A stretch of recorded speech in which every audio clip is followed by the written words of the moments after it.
Nakakatuwa talaga mag-snorkeling or mag-free diving kasi marami kang makikita na different creatures dito sa ilalim ng dagat.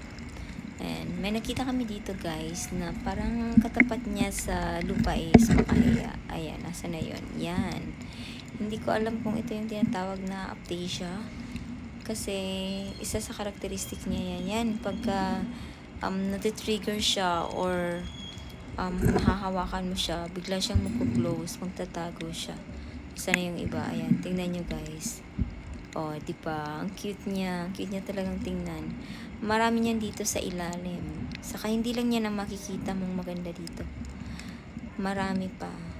Marami, iba't ibang, yun ang tinatawag natin na biodiversity. Sana matry nyo din.